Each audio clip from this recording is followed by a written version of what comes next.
Hello friends, स्वागत है आपका अपने चैनल ई गुरुकुल ज्ञान पर। हम पढ़ रहे हैं हिंदी साहित्य का इतिहास, जिसमें हमने 7 पार्ट कवर कर लिए हैं। आदिकालीन साहित्य कंप्लीट हो गया, भक्तिकालीन साहित्य हमारा चल रहा है, जिसमें आज हम पार्ट 4 पढ़ेंगे। अगर आपने वो वीडियो नहीं देखी है तो आप उनको भी जाकर दे सकते हैं प्लेलिस्ट में जाके, और अपनी तैयारी को आगे बढ़ा सकते हैं। तो बढ़ते हैं अपने क्वेश्चंस की तरफ। क्वेश्चंस को शुरू करने से पहले थोड़ी सी बातें अपनी तैयारी के बारे में कर लेते हैं।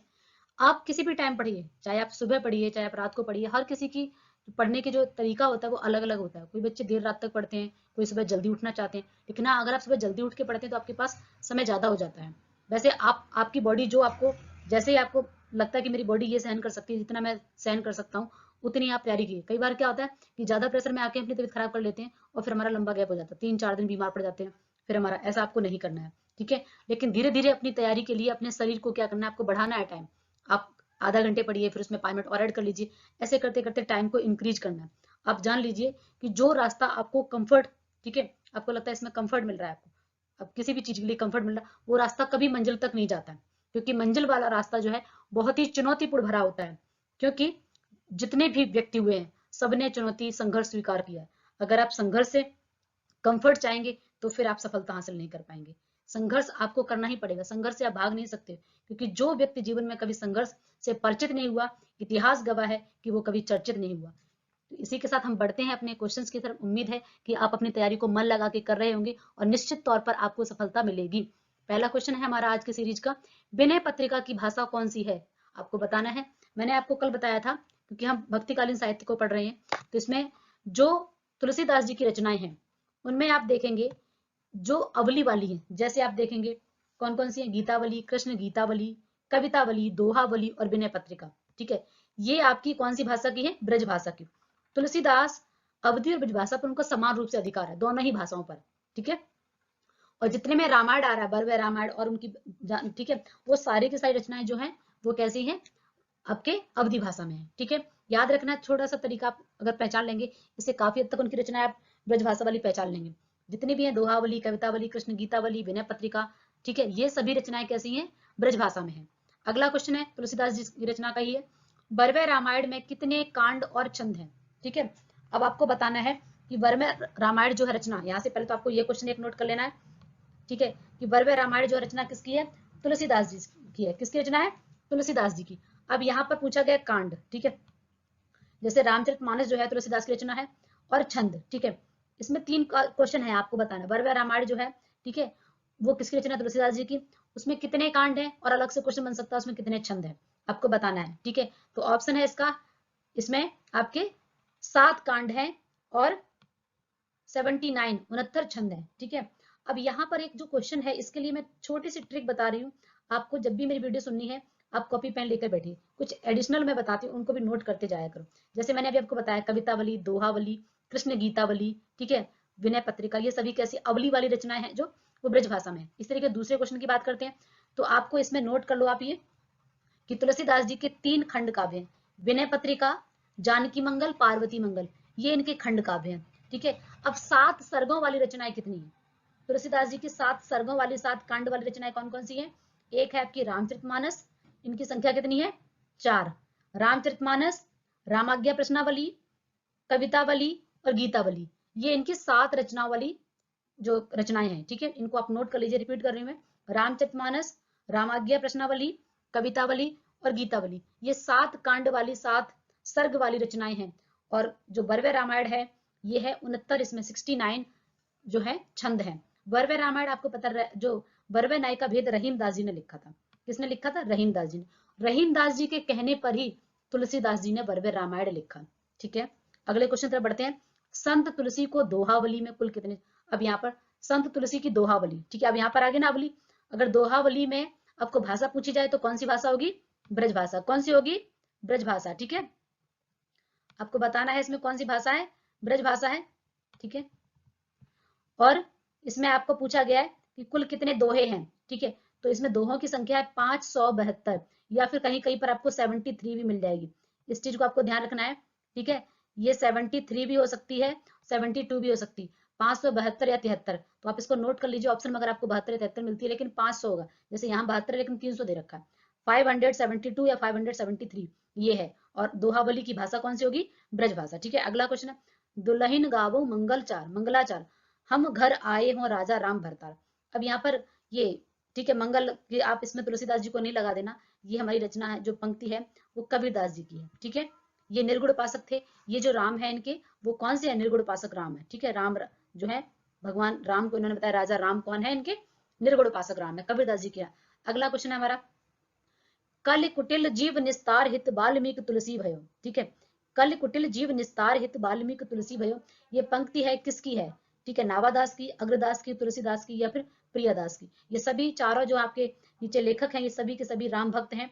और इसमें जो लाइन है ये बोला है नावादास जी ने। किसने बोला है? नावादास जी ने। अगला है क्वेश्चन हमारा, रामायण महानाटक के रचयिता कौन है? रामायण महानाटक के रचयिता कौन है?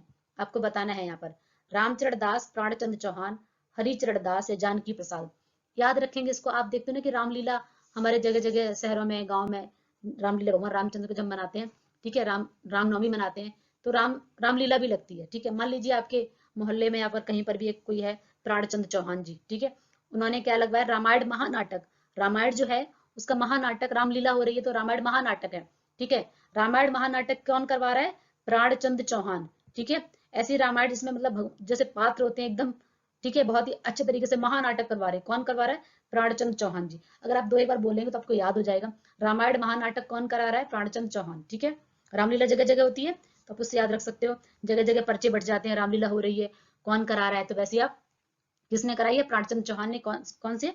रामायण महानाटक। ठीक है, रामायण के पात्रों को ही तो प्ले किया जाता है ना। ठीक है, अगला क्वेश्चन है हमारा, राम भक्ति मार्ग के अंतर्गत श्रृंगारी भावना के प्रवर्तक थे।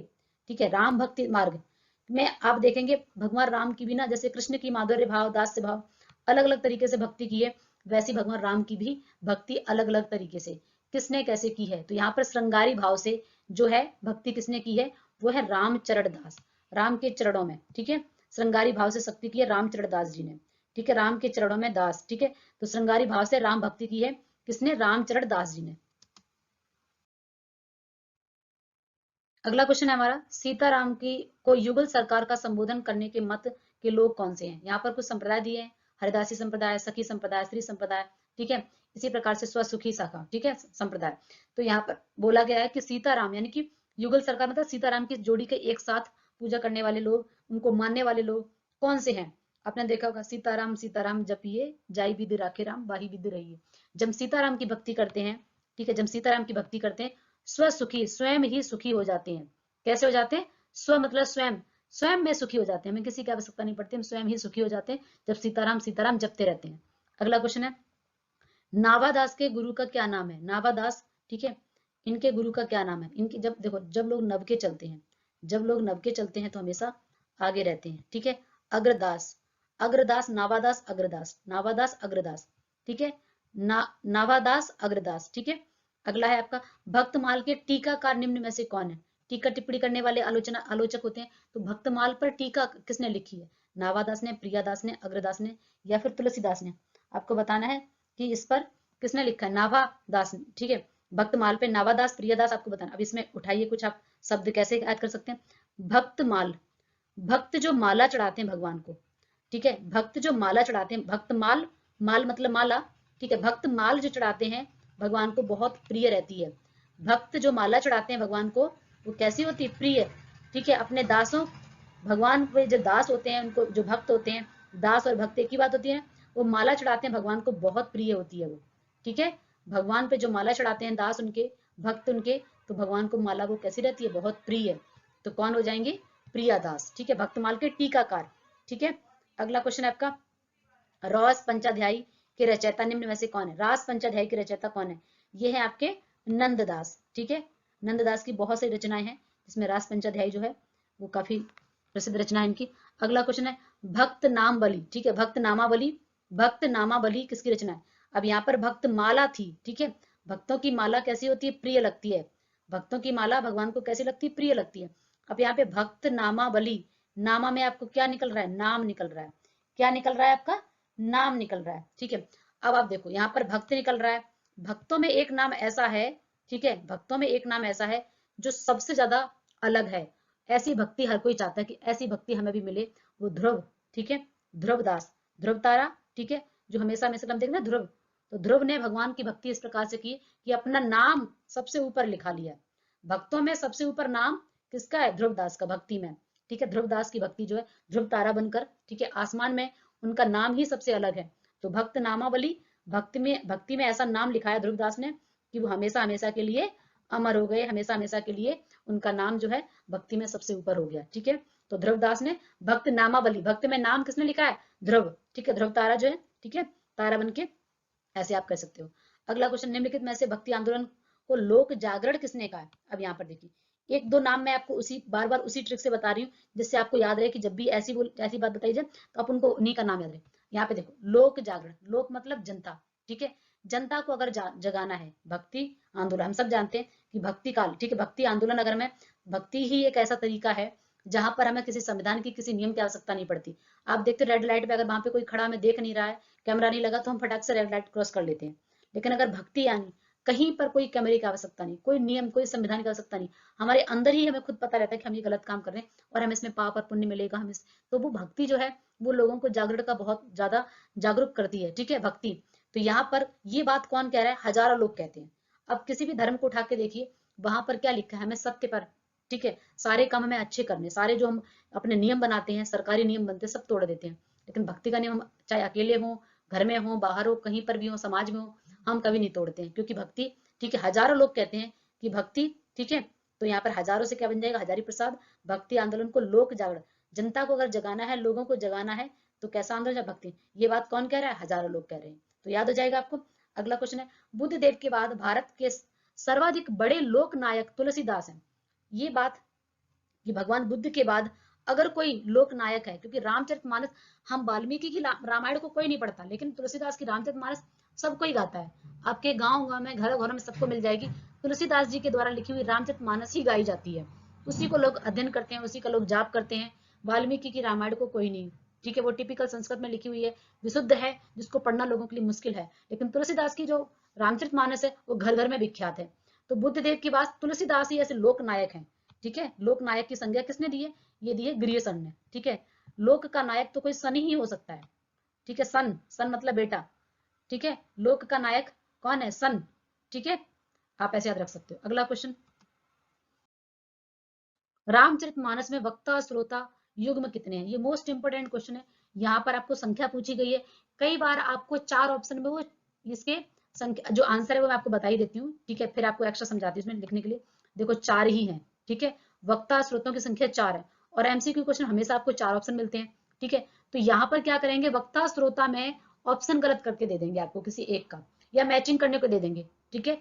ऐसे क्वेश्चन भी आपके टीजीटी पीजीटी में खूब सारे देखने को मिलते हैं। स्पेशली आप देखेंगे पीजीटी डीएसएसबी के क्वेश्चन आपको बहुत सारे, आजकल तो एग्जामिनर थोड़ा सा लेवल टफ कर रहा है, तो आपको जगह जगह, चाहे आप केवीएस का दे रहे हो, वहां पर भी इस तरीके के, और नेट में तो आपको 90% क्वेश्चन इस तरीके के आने लगे हैं, ठीक है। एक क्वेश्चन के साथ चार क्वेश्चन पूछ रहा है राइटर, लेखक, ठीक है, एग्जामिनर। तो यहाँ पर चार वक्ता श्रोता आप लिख लीजिए इसको भी।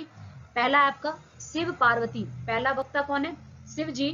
पहला वक्ता कौन है? शिव जी, ठीक है, इनको कौन सुन रहा है? पार्वती जी, ठीक है। दूसरा है याज्ञवल्क्य, इनको कौन सुन रहा है? श्रोता कौन है? भारद्वाज, ठीक है। तीसरा है वक्ता कौन है? काकभूषण, इनका श्रोता कौन है? गरुड़। और नेक्स्ट है आपका लास्ट, रामचरितमानस की बात हो रही है, तो बच्चे कौन? हमारे तुलसीदास जी, इनको हमारा संत समाज सुन रहा है। फिर से मैं रिपीट कर रही हूँ, शिव, शिव जी इसमें वक्ता है, तो श्रोता कौन है? पार्वती माँ, ठीक है। याज्ञवल्क्य वक्ता है, श्रोता कौन है? भारद्वाज। काकभूषण वक्ता है, श्रोता कौन है? गरुड़। तुलसीदास वक्ता है, श्रोता कौन है? संत समाज। उम्मीद है कि आपको ये क्वेश्चन अच्छे से याद हो गया होगा। रामचरितमानस की रचना का आरंभ किस क्षेत्र से हुआ था? आपको याद होगा कि मैंने पिछले वीडियो में आपको बताया था रामचरितमानस का जो समय था वो कितना लगा लिखने में। तो आप इसको कमेंट्स में बताइए जरा लिख के कि आपको याद है वो क्वेश्चन कि कितना समय लगा था। आपको कमेंट सेक्शन लिख के बताना है कि ये रामचरितमानस में कितना टोटल समय लगा है। आपको ईयर, मंथ और दिन, ठीक है, डे पूरे बताना है, आपको कमेंट सेक्शन में लिख के बताना है। यहाँ पर क्वेश्चन पूछा गया रामचरितमानस का आरंभ किस क्षेत्र से हुआ, ये बताना है आपको, ठीक है। अयोध्या से, सोरो से, वृंदावन से, या फिर आपका श्रीलंका से, ठीक है, आपको बताना है कौन सा है आंसर, आपको टिक लगाना है जल्दी से। अयोध्या से, क्या है? अयोध्या से सबसे पहले बालकांड, फिर इसी तरीके से। अगला क्वेश्चन है आपका, चारहु फल मानत चारहु चढ़क। ठीक है, चारहु फल मानत चारहु चढ़क। इस पंक्ति के, ठीक है, बताना है आपको किसकी है ये पंक्ति। ये पंक्ति है तुलसीदास जी की। किसकी पंक्ति है? तुलसीदास जी की। अगला क्वेश्चन है, जायसी को महाकवि के रूप में किस आलोचक ने प्रतिष्ठित किया है? जायसी को महाकवि के रूप में, ठीक है, महाकवि किसने बताया है? ये है आपके आचार्य रामचंद्र शुक्ल। कौन है? आचार्य रामचंद्र शुक्ल। अगला क्वेश्चन है, 84 वैष्णव, ठीक है, 84 वैष्णव और 200 वैष्णव, ये दोनों ही रचना आपके किसकी है? गोकुलनाथ की है। किसकी है? गोकुल में आप जाइए 84 वैष्णव मिल जाएंगे, 200 वैष्णव मिल जाएंगे। याद करने का तरीका है, ठीक है, वैष्णव मतलब भगवान विष्णु, विष्णु के अवतार भगवान श्री कृष्ण। ठीक है, तो 84 वैष्णव के ग्रुप आपको मिल जाएंगे गोकुल में, और वहां पे 84 नहीं 200 वैष्णव भी आपको मिल जाएंगे, 200 इतने आपको वहां पर संत लोग मिल जाएंगे गोकुल में। अगला क्वेश्चन है, अग्रदास की भक्ति। ठीक है, अग्रदास की भक्ति आपको बतानी है, वो है आपके माधुर्य भाव की। कैसी है? माधुर्य भाव, जो कि मीरा की थी, उस तरीके से अग्रदास की भक्ति जो है वो कैसी है? माधुर्य भाव की। अगला क्वेश्चन है हमारा, तुलसीदास की भक्ति किस भाव की है? तुलसीदास ने भगवान को अपना जो है अपने आप को दास रखा है, दास भाव से भक्ति की है। कैसी भक्ति की है? दास, कि हम तो भगवान के सेवक हैं, दास हैं। अगला क्वेश्चन है, एक पंक्ति दी गई, पराधीन सपने हो सुख नाई, कि दूसरे के अधीन अगर आप हैं तो आपको सुख प्राप्त नहीं, सपने में भी सुख प्राप्त नहीं कर सकते। पराधीन, अगर आप दूसरे पर आश्रित हैं, ठीक है, पराधीन दूसरे पर आश्रित रहकर, यानी कि खुद ही मेहनत करनी, खुद ही आपको जोर लगाना है, हर तरीके से आपको सक्षम खुद बनना है। दूसरे पर अधीन अगर आप रहेंगे तो आप सपने में भी सुख नहीं प्राप्त कर सकते। ये तुलसीदास जी ने ही बोला हुआ है। अगला, साखी सवदी दोहरा, कही कहानी उपखान, भगत निरूप ही भगत कल निंद ही वेद पुराण। ठीक है, अब आप देखिए जरा, ये निर्गुण उपासना की बात हो रही है, वेद पुराणों की निंदा हो रही है। ठीक है, यहाँ पर साखी सवद किसकी है? कौन हो सकता है इसमें? ये कौन, ये किसके बारे में? ये स्वयं तो नहीं कहेंगे वो, ठीक है, स्वयं तो नहीं कहेंगे। ये बात हो रही है किसके? कबीरदास के बारे में। लेकिन ये कहा किसने है? ये तुलसीदास जी ने। ठीक है, ये किसने कहा है? तुलसीदास जी ने कहा है। ठीक है, वेद पुराण की निंदा किसने की है? ठीक है, कि भाई आपको पोथी पढ़ पढ़ जगमुआ पंडित भया न कोई। ठीक है, तो मतलब आप वेद पुराण पढ़ने से अच्छा है, ऐसा कबीरदास और तुलसीदास की भक्ति समाज सुधारक अलग अलग तरीके से है। मात पिता जग जाई तज्यो, ठीक है, विदहु न लिख्यो कुछ भाल भलाई, कि मात पिता ने जैसे तज दिया, लेकिन विधाता के लिखे लेख को कोई नहीं समझ सकता। ये तुलसीदास के बारे में है। अगर ये पूछा जाए किसके बारे में? तुलसीदास। ऐसी मान्यता है कि तुलसीदास का जब जन्म हुआ तो ऐसे नक्षत्र में पैदा हुए थे, तो इनको क्या किया, इनके माता पिता ने त्याग दिया, और इनका लालन पालन जो बता रहे जमीन में इनको दबा दिया था। लेकिन इनके यहाँ जो दासी थी, उन्होंने क्या किया, इनको निकाला कई दिनों का, तो ये जीवित निकले, ऐसी मान्यता है। मुनिया नामक दासी ने तुलसीदास की जो है लालन पालन किया। तो ये इन्होंने स्वयं के बारे में बताया था, वो है कवितावली में। अपने निजी जीवन के बारे में तुलसीदास ने कवितावली में लिखा है। किसमें लिखा है? कवितावली में। और अपने कष्टों के बारे में, रोगों के बारे में हनुमान बाहुक में लिखा है। लोटा तुलसीदास को लाख टका का मोल। ठीक है, ये पंक्ति तुलसीदास के बारे में किसने, किस कवि ने बताई है? ये लिखी है होल राय ने। किसने लिखी है? होल राय ने, कि लोटा तुलसीदास को लाख टका को मोल। ठीक है, अगला क्वेश्चन है, जाके प्रिय न राम वैदेही सो नर तजई कोट वैरी सम, जदपि परम स्नेही। अब यहाँ पर जिसके मतलब बताया कि भगवान राम के बारे में ये बात लिखी है तुलसीदास ने। ठीक है, किसकी पंक्ति है ये पंक्ति जो है मीराबाई के लिए लिखी थी। किसके लिए लिखी थी? मीराबाई के लिए लिखी थी। और ये विनय पत्रिका से एक उन्होंने पंक्ति लिखकर मीराबाई को भेजी थी। मीराबाई के जब पति की मृत्यु हो गई थी, तो राणा जो कि उनके परिवार के सदस्य थे, उनके चाचा, उन्होंने बहुत उनको मारने का प्रयास किया। वो चाहते थे भगवान की भक्ति छोड़ दें, तो मीराबाई ने क्या किया, फिर तज दिया उस कोटि को, उस परिवार को, उस घर को, और वह भगवान कृष्ण की भक्ति में पूरी तरीके से आ गई। ठीक है, मतलब पहले भक्ति करती, लेकिन उन्होंने परिवार त्याग दिया जहां वो भक्ति कर नहीं पा रही थी। तुलसीदास से अपने कष्टों के बारे में बताया, तो उन्होंने ये वाला दोहा जो था मीराबाई को लिख के भेजा था, कि जाके प्रिय ना राम वैदेही। ठीक है, अगला क्वेश्चन, तुलसीदास का सारा काव्य समन्वय की विराट चेष्टा। ठीक है, अब मैंने आपको बताया था पिछले एक और उसमें कि समन्वय करने के लिए हमें, हम लोग सब जानते हैं कि आपको समन्वय करना है, तालमेल बिठाना है, तो ये बात कौन कह रहा है? हजारों लोग कह रहे हैं। ठीक है, समन्वय करने के लिए हमें बहुत ज्यादा पेशेंस की जरूरत है। एक और लाइन थी, वो भी आपके हजारों प्रसाद द्विवेदी जी की, जो पिछली वीडियो मैंने बताई थी। ठीक है, अगला क्वेश्चन है हमारा, केशव कही न जाई कहिए, पंक्ति किसकी है? केशव कही न जाई कहिए, ये जो है केशव दास ऑप्शन मिलेगा, लेकिन केशव दास की नहीं है। ठीक है, ये केशव दास स्वयं तो नहीं कहेंगे ना, तुलसीदास जी ने बोला केशव कही न जाई कहिए। अगला क्वेश्चन, तिरुपावय। ठीक है, तिरुपप्पा। ठीक है, तिरुपप्पा, तिरुपावय किसकी रचना है? तिरुपावय किसकी रचना है आपको बताना है, कि तिरुपावय किसकी रचना है? कबीरदास की, आंडाल की, या फिर हरिचरण दास की? ये है आंडाल की। सबसे पहली कृष्ण भक्त जो है वो आंडाल ही है। ठीक है, जिस प्रकार मीराबाई ने अपने पति के रूप में अपने माधुर्य भाव में भक्ति की है, तो सबसे पहले आंडाल, ठीक है, जो थी उन्होंने की थी, और भगवान कृष्ण को भगवान, ठीक है, इन्होंने अपने पति के रूप में माधुर्य भाव से भक्ति की थी। यदि प्रबंध काव्य एक बहुत ही अच्छी, बहुत ही इंपॉर्टेंट कोटेशन है, ठीक है, आप ये इसको वैसे याद रखिए कि प्रबंध काव्य, एक प्रबंध काव्य और मुक्तक काव्य, हमारे पास दो प्रकार के काव्य होते हैं। प्रबंध में कड़ी से कड़ी जुड़ी रहती है, खंड से खंड जुड़ा रहता है। मुक्तक जैसे कबीरदास का एक दोहे खत्म, दूसरे में दूसरे का अर्थ है, उसे मुक्तक काव्य। तो ये बात बोली है किसने कि प्रबंध काव्य एक विस्तृत बड़ा बना स्थली है पूरा, है ना, और उसी में से एक चुन चुन के बना दिया गया गुलदस्ता, ठीक है। मुक्तक काव्य की संज्ञा दी गई है कि चुना हुआ गुलदस्ता है, ठीक है। हमारे पास जो काव्य है ये पूरा का पूरा बना स्थली है, सुंदर सुंदर फूलों का वन है, उन्हीं में से चुन के बना दिया एक सुंदर सा गुलदस्ता, ये मुक्तक काव्य को बताया गया। ये आचार्य रामचंद्र शुक्ल जी ने बोला है। अगला क्वेश्चन, यदि इस्लाम ना भी आया होता तो भक्ति साहित्य का बाहर आना वैसा ही होता, ठीक है, बाहर आना वैसे ही होता। इस पंक्ति को बताया किसने, देखो आचार्य रामचंद्र शुक्ल का क्या कहना है कि भक्ति काल जो है इस्लामिक धर्म के आने के बाद जो स्थिति हो गई थी भारत में, इसलिए लोग भक्ति की तरफ भागे। हजारी प्रसाद द्विवेदी बौद्ध धर्म से मानते हैं, उनका कहना है, हजारों लोग मानते हैं कि भारत में भक्ति बहुत पहले से ही है।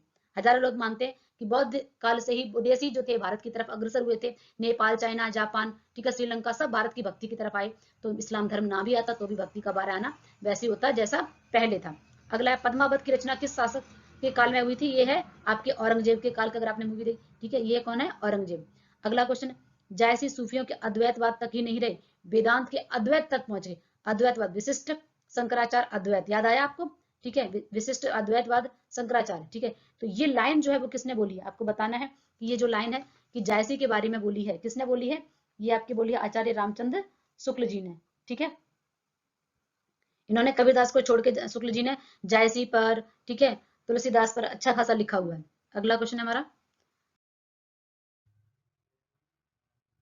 अगला क्वेश्चन है हमारा, बरवै छंद का प्रयोग सबसे पहले किस कवि ने किया था? ठीक है, प्रथम बार सबसे पहले, अभी मैंने आपको बताया था, इसी में आया था क्वेश्चन कि बरवै रामायण जो है तुलसीदास जी की है, वो रहीमदास जी के कहने पर ही सबसे पहले रहीमदास जी ने इसका प्रयोग किया था, और रहीमदास जी ने मोटिवेट किया, प्रेरित किया तुलसीदास को, तो उन्होंने बरवै रामायण लिखी। बरवै छंद जो है रहीमदास जी के द्वारा लिखा गया।